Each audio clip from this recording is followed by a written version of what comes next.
बिहार में नई सरकार और पुराने मुख्यमंत्री को अपना बहुमत साबित करना है। पुराने मुख्यमंत्री और नई सरकार का मतलब है कि सरकार बदली है लेकिन मुख्यमंत्री वही नीतीश कुमार हैं।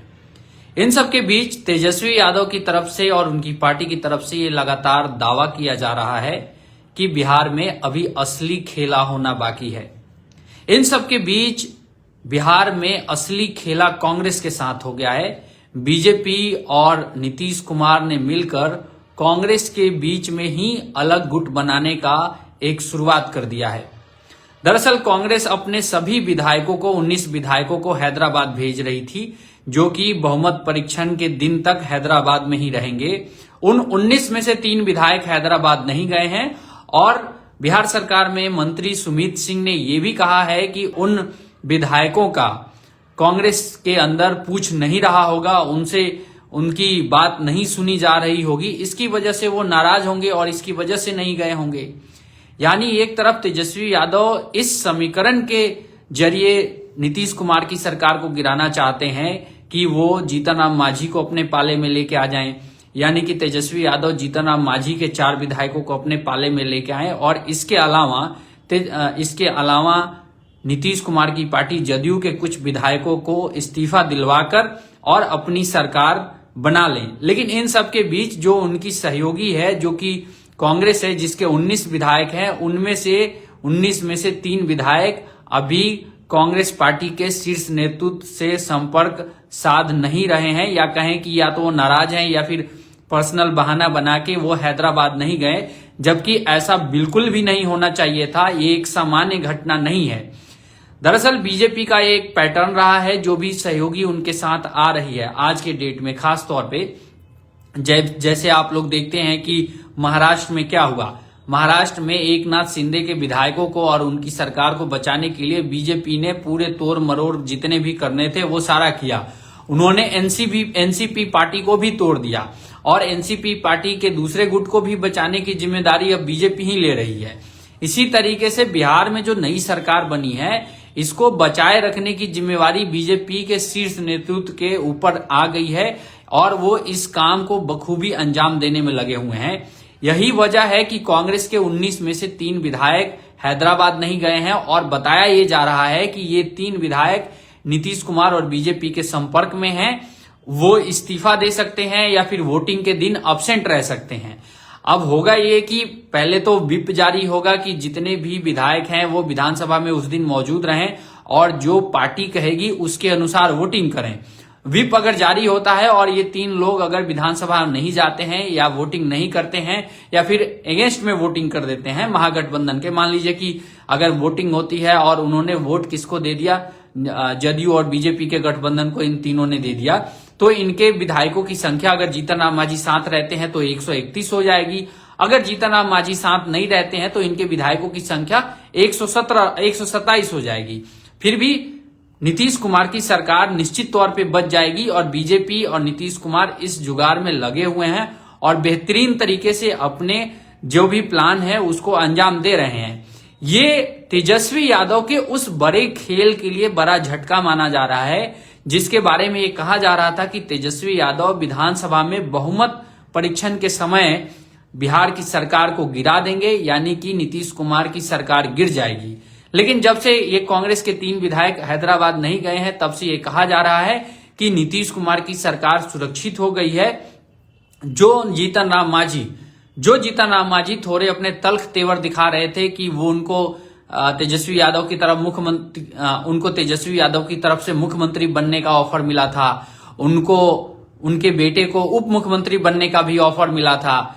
जो जीतनराम मांझी 2 मंत्रियों के बारे में बात कर रहे थे, जो जीतनराम मांझी बड़े मंत्रालय यानी पथ निर्माण विभाग, स्वास्थ्य मंत्रालय, पीएचडी मंत्रालय जैसे बड़े मंत्रालयों की डिमांड कर रहे थे, उस डिमांड पे भी कमी अब जीतनराम मांझी की आ जाएगी, क्योंकि जैसे ही 3 विधायक कांग्रेस के इधर से उधर हुए हैं, इससे जीतनराम मांझी के बार्गेनिंग पावर में कमी आ जाएगी, ऑटोमेटिक कमी आ जाएगी, क्योंकि जीतनराम मांझी को फिर ऐसा लगेगा कि उनके कंधों पे ये सरकार नहीं है और फिर जीतनराम मांझी मजबूर हो जाएंगे, नीतीश कुमार से थोड़ा कोऑपरेट कर लेंगे, थोड़ा कोई अच्छा सा और विभाग मिल जाएगा।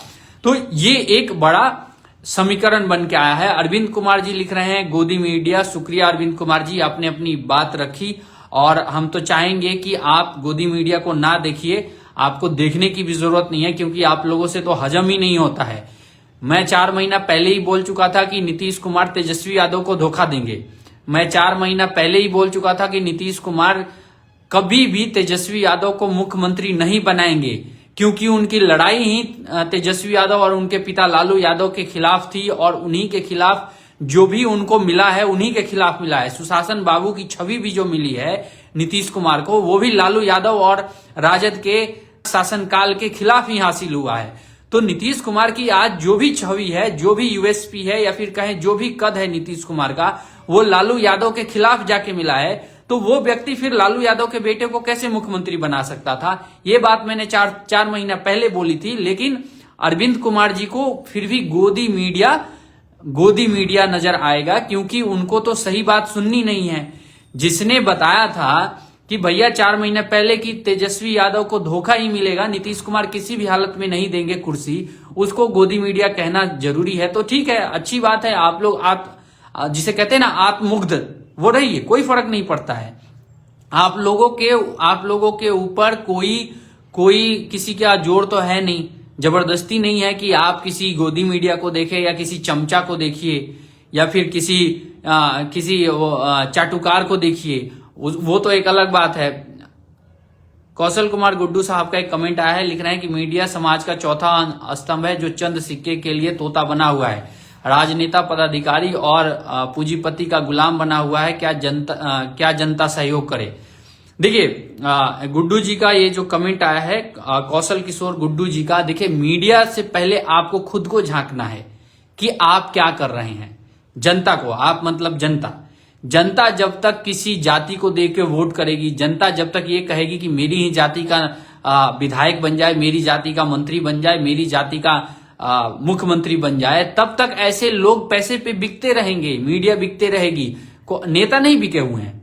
आपको क्या लगता है नेता नहीं बिके हुए हैं? कौन नहीं बिका है? आपको लगता है केवल मीडिया ही बिकी हुई है?